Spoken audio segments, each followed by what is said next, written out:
Hi everyone, Christine here. I just came on here real quick to do a quick little video on fragrances that I cannot stand, and maybe this is something that I'll do on a recurring basis if anybody watches it or cares to watch it. I feel like at this point people just care about my candy videos, but whatever. I'll still post whatever I feel like whenever I feel like it. But anywho, real quick. Oh, and by the way, these are really good mints. Check them out. They're aspartame free. Sorry for the crappy job on my nails. I just don't have like patience to wait for things to dry, so I just, start doing stuff and it gets all messed up, but I'll try to be more mindful of that for people who are like OCD. Anywho, let's get into it. Fragrances Christine cannot stand.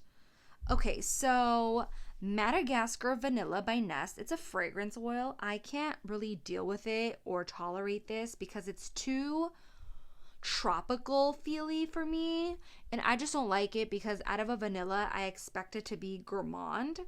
Now you might like it if you're into vanilla that's not gourmand, which is kind of hard to find nowadays, I feel, because everything vanilla nowadays is extremely like gourmandy, like a cupcake. But this is more, I would categorize this as being like those old school vanillas. Think of like the Coty Vanilla Fields, how it's just not a gourmand vanilla. This is something that someone might like if they're into the non-gourmand class of vanillas. But keep in mind that this has that really tropical, almost sunscreen lotion vibe to it. And I just, I don't know. I don't like it. I just don't like it. It's very like sunscreeny for me. And I don't get the hype with like wanting, I get the escapism effect of perfumery. But like if I wear this every day, then I'm just going to be really pissed off that I'm not like on vacation somewhere, that I'm not like, doing my regular duties. But I don't know. It might be good for someone who is into fragrances that have vanilla that are not gourmand. Not me, but someone might appreciate it. Okay, next. Okay, so Flower Bomb, Victor and Rolf. It used to be, honestly, one of my signature fragrances, and I was about 90% done with the bottle. And I decided to just put it in the restroom, and it became air freshener, right? It's just, I don't know. I just kind of got sick of it. The reason it was like one of my fragrances that I was wearing is because it was just popular, right? I think it was a gift. I received it as a gift, but it was just really popular, and I wasn't too much into fragrances back then, so I wore it kind of just to wear it. I didn't really put much thought into fragrances. It was more of a, oh cool, it's a popular fragrance, just came out, I'll wear it. Plus the song was out, the song about the Flower Bomb perfume, and that's essentially the reason why I wore it. It was just a popularity thing, not because I actually enjoyed the fragrance. It's just not my cup of tea. So that's one of them. Next, another 13. I was kind of divided with this one because out of all the Le Labos, I think this is the one that I guess I'm neither here nor there with, but I just don't like it because it just gives me like headaches.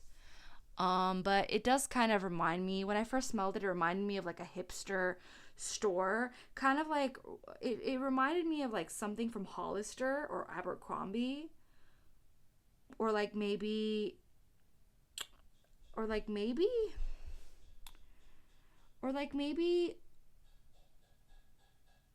a nice hotel or something.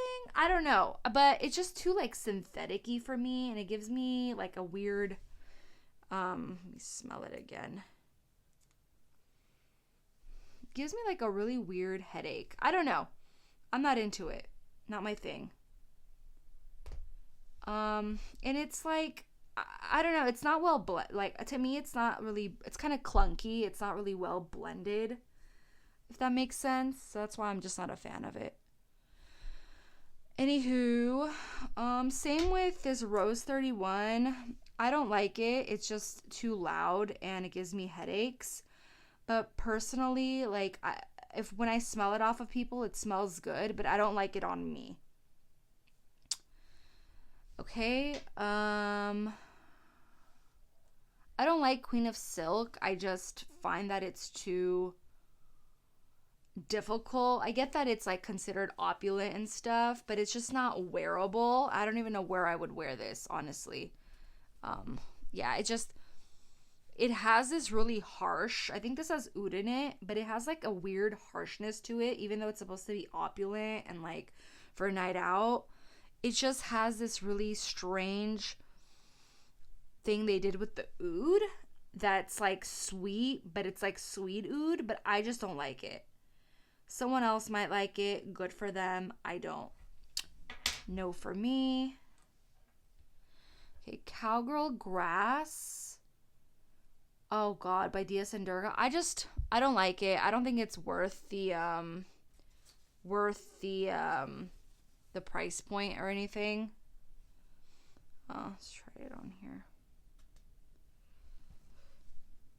Yeah, it smells really grassy, really earthy. It kind of smells like hay. I guess, yeah, the name, right? Cowgirl grass. I don't know. I just don't really like it. Not my thing. It has like a weird hay vibe. I don't like it.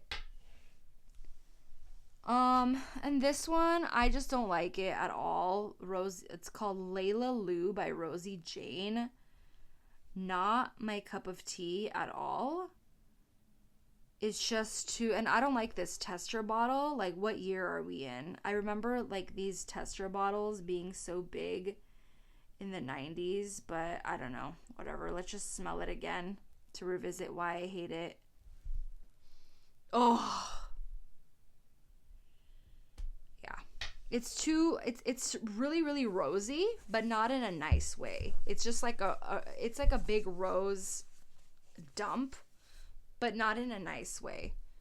It kind of reminds me of some like shampoo product, but not in a soapy way, or a weird soap product from the 90s. I don't know. I don't like it. Not my thing, not my cup of tea. It's not well blended. It's kind of clunky.